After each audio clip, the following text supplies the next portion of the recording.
You guys know the whole food pyramid, colorful plate, government issued, here's what nutrition should look like thing. Boring! And they keep updating that shit because things change. There's definitely truth to that, for sure. Priority should always be like protein, right? But the priority changes based off of your goals. So if your goals are like weight loss, you wanna do the lower calorie shit, right? And you just have a fuck ton of volume, so you hit your protein. And then you fill that bitch with volume of like vegetables, shit that's low calorie that'll get you full. Vegetables are goated for that reason. But like if you're bulking, it's almost like you flip that pyramid sort of upside down. You hit your protein and then you fill that shit with like as easily digestible shit that's still good for you, right? Like yes, you can eat Cinnamon Toast Crunch. You could probably eat the entire fucking box if you really wanted to. And yes, that has calories.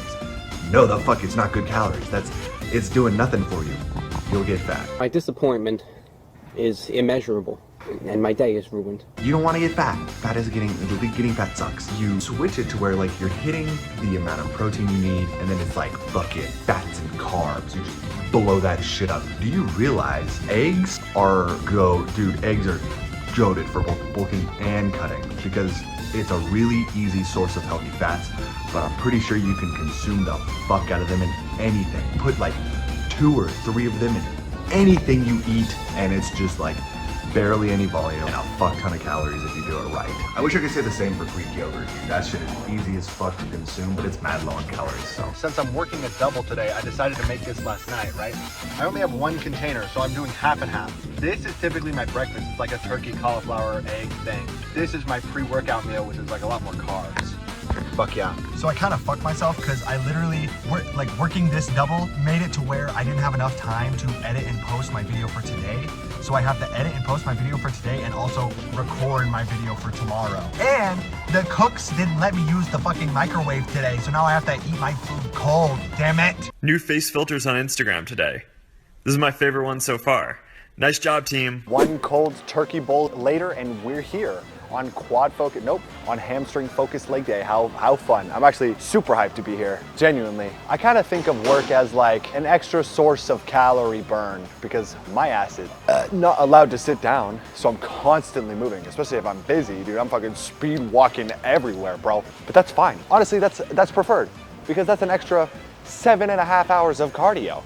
You know? So how am I not sweating? Honestly, I probably am. I just am too distracted by my 17 different tables. Today I made 207 in tips and I make 12 an hour, and I think I worked like, we'll say 8 hours. So like whatever that is, $96. So 96 plus. So I made almost 300, and that's like bad. Like 207 on a double, not great. 100 per shift is like on the lower end of average, I would say. So if I stepped it up a little bit, I could have reached like mid 300s, I think. But like you don't get the opportunity to work doubles every single time. So I had to take the advantage because I have $20 in my bank account. So, my ass is gonna buy chicken and protein powder over rent. That's kind of like how people are spending money on cigarettes before they pay their rent. You know what I'm saying? They'd rather have a cigarette and a Monster. I would rather have my fucking protein powder. You see? It's all the same shit. We're all addicted. Except yours causes you lung cancer. Mine gives me big old muscles. I feel bad for the motherfuckers who fell for the Zyn trap or the vape trap in middle school. Sucks to be you.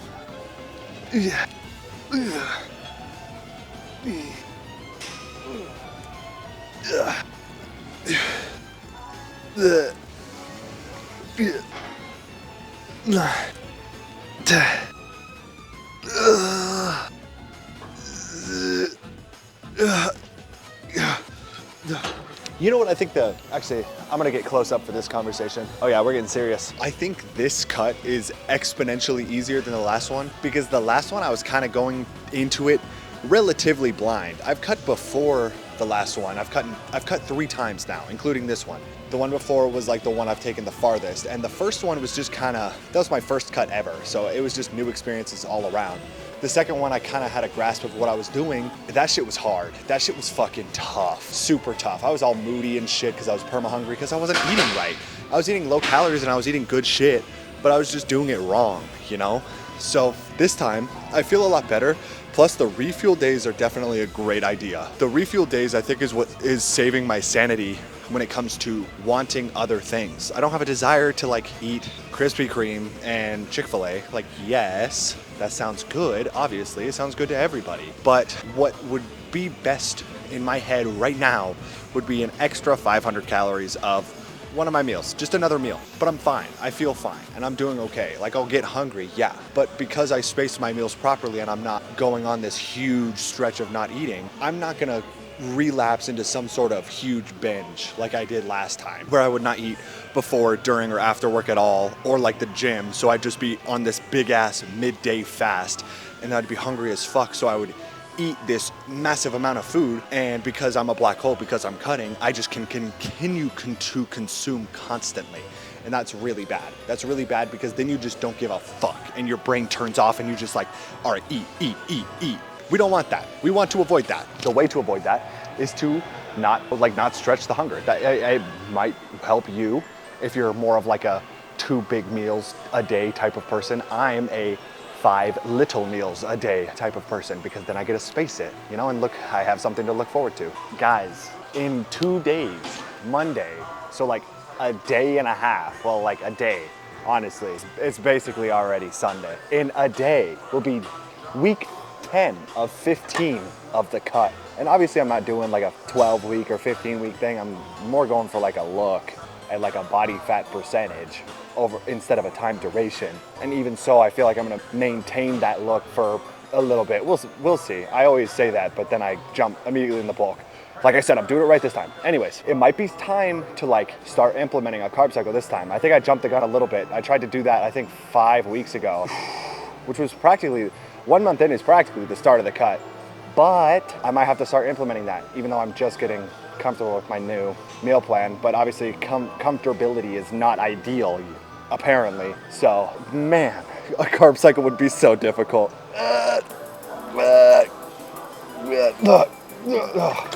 Because like, no more fruit, no more wheat muffins, no more tortilla. Well, tortilla's like fiber. Like it has 20 carbs, but 18 of them are fiber, and fiber doesn't count because it's a fake calorie, basically. It's not even a calorie. It doesn't exist. It doesn't process through your body. That's what's cool about fiber. It's more of like a dietary supplement, basically. Anyways, no fruit, no carbs, no muffins. So that would be hard. It's basically just a bunch of lean meats and eggs and egg whites. Kind of like what I'm doing now, except without the little splash of flavor. Womp womp. It's kind of insane to think about. Do I need to reduce my calories to get leaner? Or do I just need to increase the duration of being in this maintenance exactly where I am now? Because the time to reduce calories is when you're no longer in a deficit. That's the point of reducing calories, not just for fucking funsies, you know what I'm saying? I think I haven't had a second where I haven't been in a deficit. Even on my fucking refuel days, I'm eating like on the low 3,000s, and I swear to God, my maintenance is like 3,500. That's the cool part about being a hard gainer, is that you get to reap the benefits of the cut. Somebody who's 5'10", 290 would probably have a lot harder of a time. Actually, I take that back. The bigger you are, the easier it is to lose the weight.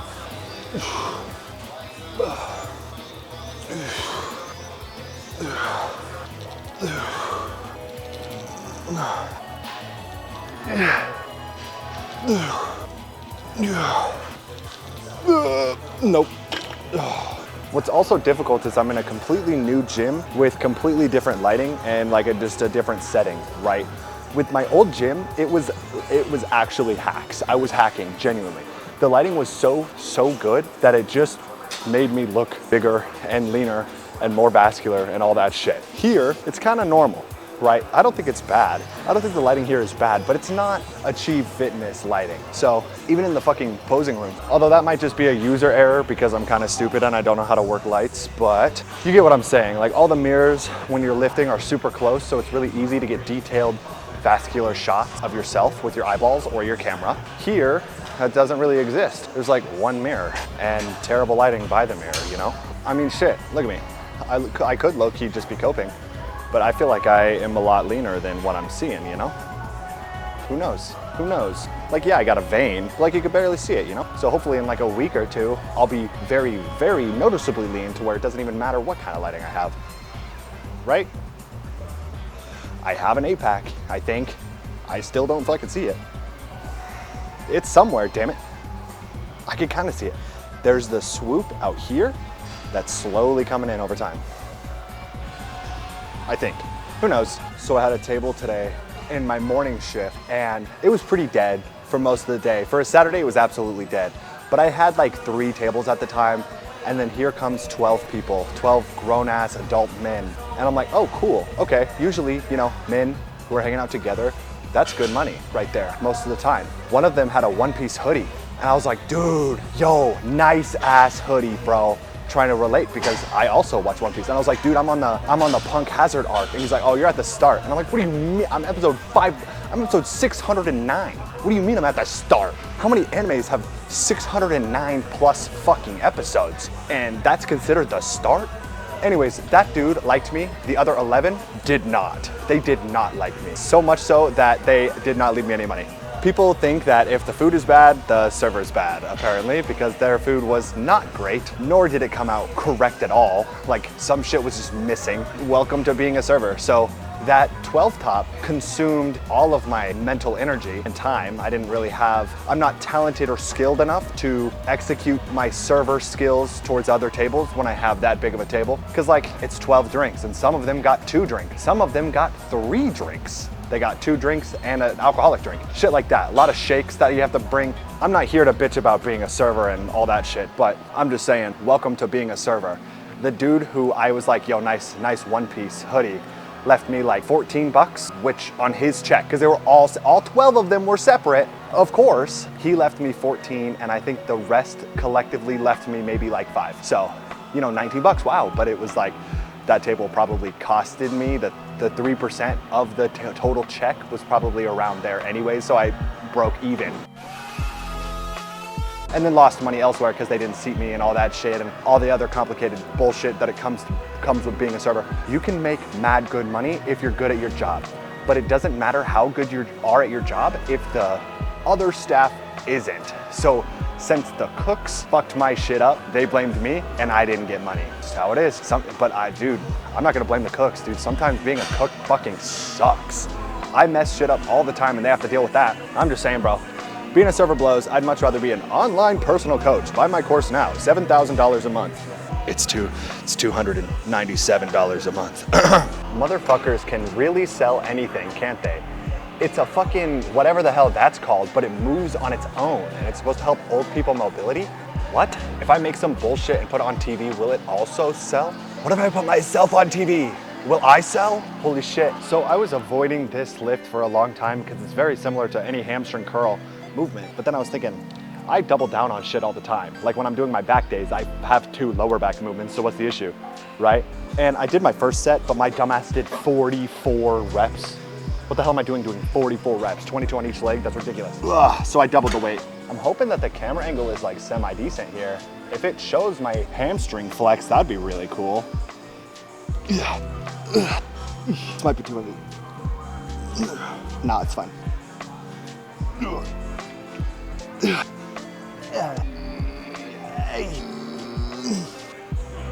Nope. Fuck. 10? Goddamn. Okay. Oh, shit. One more, and then abs. Gotta hit my abs, bro. My preferred method of ab exercise is the machine ab crunch. I used to be a religious rope crunch individual, but I've noticed that I can stretch my abs, really arch your back, bend your spine, sort of, and like stretch your abs in order to get a lift in. That's like very anabolic for your core, you know what I'm saying? Too bad I'm kind of retarded and I can't like phrase it properly, but like pretend that you get what I'm saying, okay? So what I'll do is I'll set this all the way down, put my butt as far back as I can, and then when I'm going up, I just feel a crazy deep stretch, and then I crunch down, right, get a nice contraction, and then slowly back on the eccentric until I get that really nice stretch, and then boom, right back down until I can't do another rep. And that's how you get shredded in 5 minutes. Totally not months of a caloric deficit or anything. It's just this. I got my abs in 5 minutes with this ab crunch machine. How's that hook? How's that thumbnail?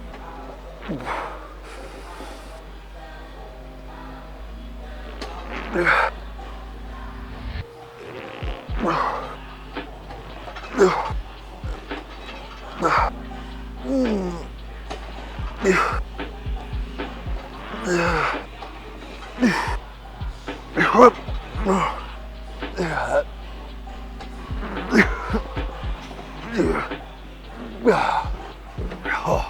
hope I secretly have a 10-pack. How cool would that be? Guys, what if I told you there's a secret extra posing room on the hidden upstairs area that I didn't even know fucking existed? Let's go check it out. What? Posing room 2 and 3. Let's go to the 3 one. It's so dark. Spooky. I'm not gonna lie, gang. This is pretty shit lighting. It might either be shit lighting or I look like shit. Those are my options. Like, look at this. I just kind of look like I'm at home.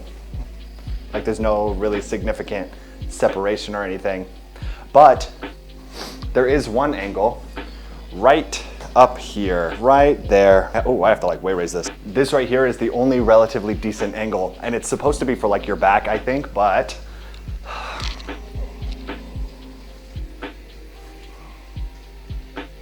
works pretty good for my core, I think.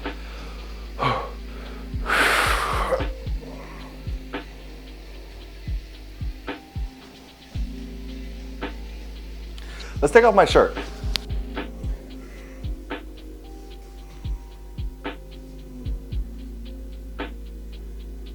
How's it look? How does it look, gang?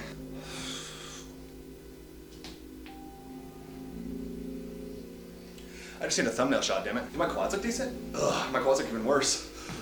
Whatever.